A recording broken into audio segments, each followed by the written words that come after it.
Welcome back to the Pride. I'm Denise, and we're talking to June Lundgren. And welcome to my family. You're getting to hear us all in the background. So I'd love, and if you want to find me on Facebook, since I'm talking to my family, my name is Denise Pridemore, and I'm out there promoting my show every week, and love to hear from you. And so, June, what I want to know from you is why do you do this? I mean, I don't mean it in any derogatory kind of way. I'm just interested in why, if it's scary to people. Yeah. And, things like that. Why would you continue to do it? The thing is, it's like, you notice I don't call myself a demonologist because I have run into so many fake ones that I really didn't like it. So when I basically came out of the closet, my grandmother, who's been dead for a while, said, listen, why don't you just call yourself what we call you in Ireland? My grandma's Magohi, I can't get much more Irish. Mm-hmm. She said, we call you demon seers because you can see them, communicate with them, understand them, and remove them. I said, well, that sounds better because that's what I do. And I do it because God said, this is what I want you to do. This is your job in all your lifetimes. This is not going to be any different. You need to do it. Basically, you need to suck it up, and realize that this is what you need to do. And once Michael integrated Ariel's consciousness with mine, then when I go to a place, I have no doubt. I have no doubt in myself, in what I can do, and in my faith in God. If you have any doubts at all, whether it be of yourself or what you're doing, if you can do it, if you can't do it, then you're screwed. Don't do it. When I go near something like that, it's like that turns off and I'm not afraid of them. I mean, I've been seeing them all my life. I'm not afraid of them, and they know to stay out of my way. And, I hold her stuck inside of me until I get right up on the demon. And then I release her because the demons are stupid. They do is they're like a lot of people. They look at the outside and think, oh, this is another stupid human that's going to try to take me out, and I'm going to make their life miserable. Until I get right up on them. And then it's like, then she comes forward and they're like, holy crap, I'm in a world of hurt now. And I do it because to serve God and to help the people that are plagued by these things. I mean, they have no right to make people's lives miserable, to hurt children, to scare children, to kill animals. I had a couple of different cases where they were killing the animals. That's not happening. Not on my watch. Yeah, I don't know why people would do that. I really don't. You also have written some books. Yeah, I have, I think 8 books now. The last one that I released was a fantasy called Demon Seekers, The Journey Begins. And what it is it's based on reality. The first one is about me, and it's about an archangel who's sent down to find 8 archangels that are reborn into the world. And there are 8 right now reborn into the world in physical form. So I'm one of them. I know where 3 of other ones are. But, the one before that seems to be, it's called the dark side of the paranormal, because so many people are afraid to talk about it. In the book, I explained about, the different types of demons, what they do, their fears and their weaknesses, how to protect yourself from them, and what to do if you should encounter them. It's basically, it's not a long book, but it's full of information to help you. And that's what I'm all about, is empowering people to help themselves. One that sounds really interesting to me is The Medium's Guide to the Paranormal. That was the first one I wrote. I have the sequel in progress. But the first one God told me, I want you to write a book. And he says, and I want you to let people know that I do hear them. I do hear their prayers. He said, I give you what you need, which is not necessarily what you want. He says, I don't care. He said, I don't care what you put in it. Put a bunch of information in it, he said, but they need to understand that. I do hear them. I just give them what they need, which is not necessarily what they want. So I'm like, okay, I wrote that in 2009. And since then, I had written a couple of children's books long ago. And so I revamped them and brought them out. And one of them is called Petal's Golden Wings. And it's about a little fairy and her challenge of finding a gift for the birth of the baby, the Christ child. And it's a fantasy, and it gets 5-star reviews. I mean, it's a tearjerker, unfortunately. So here, I'm going to tell you what I'm hearing from you. And tell me if I'm right. Your driving force is God. Yeah. Oh, yeah. So it isn't that you're a demon seer or any of this other stuff. You're just, God's driving you to do this and to help people. Right. Because how many people in their right mind would want to deal with demons? Well, not many. Right. If I had my brothers, I would rather do something, light and airy-fairy. But God's like, no, you're good at it. This is what you've always done, and you will continue to do it. So I do it.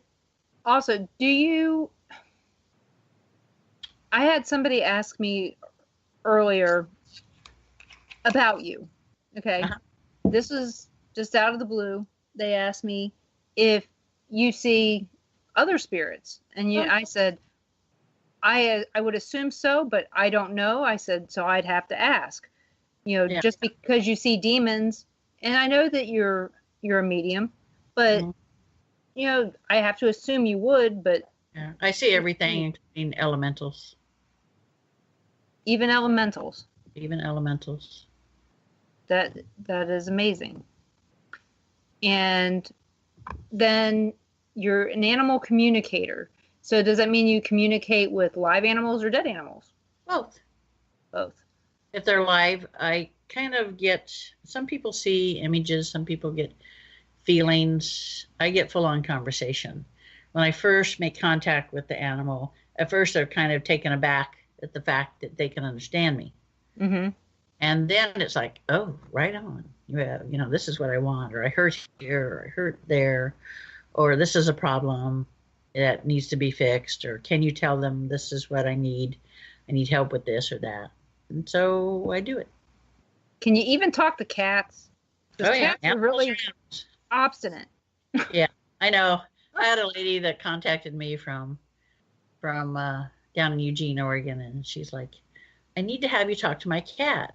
And so I said, well, let me call you. And so I talked to her, and she says, I had tried 3 other animal communicators, and he wouldn't talk to any of them. I said, well, he's talking to me. And tell her, I said, this is what he's saying, and he just lost a sibling. And she said, yes, he just lost his sister. And I said, he wants somebody else. He's lonely. I told her, go to the rescue center closest to you. I said, you'll find a black cat with long hair, and she's going to answer to the name of Pumpkin. And the following week, she went there, and long-haired black cat came over to her, and she said, Pumpkin, and it perked up its ears and came and sat on her lap. She took it home, and they're like best buddies. That's a good way to find a cat. Yeah, it's like he was so lonely, and she wanted to make sure she found the right one that he would get along with and be happy with. So, well, I'm gonna tell you, my cousin here has a dead deer on the wall. The only thing I can hear it saying is, "Why'd you have to do it?" Yeah, I don't like that. I don't like taxidermy or anything like that. I don't like it at all. It's an old dead deer, so. But yeah, it's watching us. Yeah, I don't like that at all. I don't do hunting. Nobody in my family does hunting. So You just needed if somebody calls you over the phone, you just need a picture, right? Yeah, you need a picture. Yep. Oh, okay. Yeah, send me a picture of the smiling cat or the elephant or whatever. I will not talk to bugs. They have no attention span whatsoever. They have no attention span. None. You've heard the saying, the attention span of a gnat. These guys, that's these guys. They don't have an attention span. I don't like them. I warn them, don't come in my house if you're a spider. I don't like spiders. I will kill you. Some of the spiders are bigger than cats. I know. It's like, I don't deal with spiders. I just kill them. Yeah, I don't blame you there, because like I said, I've seen some as big as my head. Yeah, it's like when I was stationed in Texas in the military, it's like, no, I've never seen a cockroach that big. Thank you. Yeah, you feel like you would need to put a leash on them and take them for a walk. I know. It's like, and I never want to see it again. Thank you. Yeah, been there, done that. Yeah. So we've given everyone visuals that they're now not going to sleep tonight. So, if anyone out there has any questions at all, make sure you please ask them. I will make sure that I get them asked. We do have a question in chat from Carl. He asked, do any of your team members also have gifts? Yeah, my team, there's only two of us. Wendy and I are the only two that are in Ghosts and Girls Paranormal. And because we do negative removal, it's not, the person has to be the right fit. I trained Wendy, and she's an empath, and she sees demons like almost like a disruption in the visual field. It's like when you're driving along the road and you see the heat makes the road dance. You see that squiggly. Yeah. That's how she sees them, and she does not want to see them the other way. So she takes care of the little guys, and I take care of the big guys. And we team up that way.